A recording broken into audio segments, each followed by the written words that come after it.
Hi friends, எல்லாருக்கும் வணக்கம். Welcome to my home veg kitchen. இன்றைக்கி நம்ம வீடியோவில் ஒரு அட்டகாசமான ஒரு லஞ்ச் ரெசிபி தான் பார்க்க போகிறோம். நான் இப்போ வீடியோவில் காட்டுக்கிற பொருட்களை வச்சு ஒரு வித்தியாசமான, எல்லாருக்கும் ரொம்ப ரொம்ப பிடிச்சமான ஈஸியான ஒரு லஞ்ச் ரெசிபி. அதனால் கடைசி வரைக்கும் நம்ம வீடியோவை ஸ்கிப் பண்ணாமல் பாருங்கள். அப்படியே நம்ம மை ஹோம் வெஜ் கிச்சன் சேனலை சப்ஸ்கிரைப் பண்ணிக்கோங்க. வாங்க வீடியோவில் பார்க்கலாம். நான் ஒரு மிக்ஸி ஜாரில் 2 தக்காளி நல்லா பெருசு பெருசாக நறுக்கி சேர்த்துட்டுருக்கேன். ஒரு சின்ன லெமன் சைஸு புளி எடுத்துட்டுருக்கேன். புளியிலேருந்து அந்த சீட்ஸ் எல்லாம் எடுத்துகிட்டு அந்த நாரெல்லாம் தனியாக எடுத்துகிட்டு இந்த மாதிரி புளியை சேர்த்துக்கலாம்.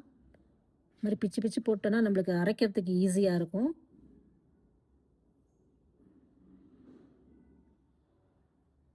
தேவையான அளவு தனியாக சேர்த்துட்டுருக்கேன். உப்பு, 6லேருந்து 7 வரமிளகா சேர்த்துட்டுருக்கேன். கொஞ்சமாக வெல்லம். இப்போ அரைக்க வேண்டிய பொருள்கள் எல்லாம் சேர்த்துட்டாச்சு.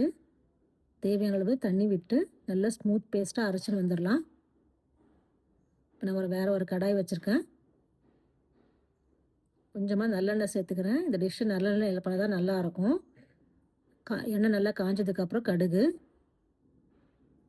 நல்லா வெடித்ததுக்கப்புறம் ஒரு 4 வரமிளகாய் அந்த மாதிரி பிச்சு சேர்த்துட்டுருக்கேன்.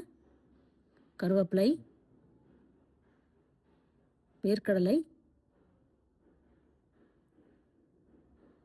கொஞ்சமாக கடலைப்பருப்பு, கொஞ்சமாக உளுத்தம்பருப்பு. இப்போ தாளிக்க வேண்டியதுக்கு எல்லா பொருளையும் சேர்த்துட்டாச்சு. இதை நல்லா செவக்க வறுத்துடலாம்.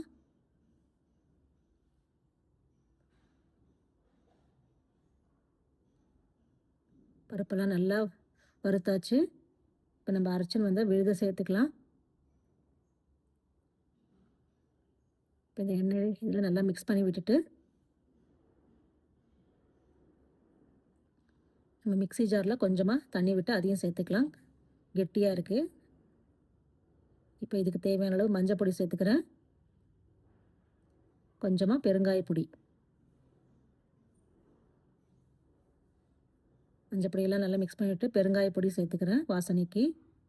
இப்போ நம்ம இதில் எல்லாமே சேர்த்தாச்சு. உப்பு, காரம், புளிப்பும் சேர்த்தாச்சு. இதில் எதுவுமே சேர்க்க வேண்டியதில்லை. இப்போ நல்லா கொதிக்கட்டும். இப்போ ஓரளவுக்கு நல்லா கொதிச்சிருக்கு.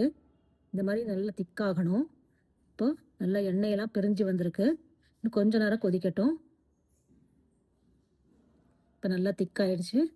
தக்காளி புளியோகரை பேஸ்ட் ரெடி.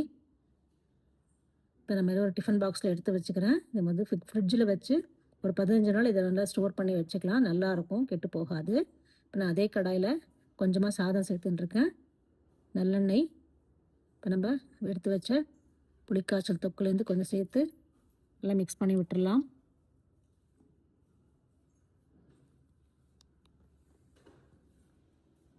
அருமையான தக்காளி புளியோதரை ரெடி. டக்குன்னு நம்ம வீட்டில் இருக்கிற பொருட்களை வச்சு பண்ணிடலாம். அவ்வளோ அருமையாக இருக்கும். லஞ்ச் பாக்ஸ்க்கும் பசங்களுக்கு எடுத்துன்னு போகிறதுக்கு, ஆஃபீஸ்க்கு எடுத்துன்னு போகிறதுக்குலாம் ரொம்ப சூப்பராக இருக்கும். நீங்களும் ட்ரை பண்ணி பாருங்கள் ஃப்ரெண்ட்ஸ். பார்த்துட்டு கமெண்ட்ஸ் போஸ்ட் பண்ணுங்கள், லைக் பண்ணுங்கள், ஷேர் பண்ணுங்கள். நம்ம மை ஹோம் வெஜ் கிச்சன் சேனலை சப்ஸ்கிரைப் பண்ண மறக்காதீங்க. Thank you friends. அடுத்த ஒரு இன்ட்ரெஸ்டிங்கான வீடியோவில் பார்க்கலாம்.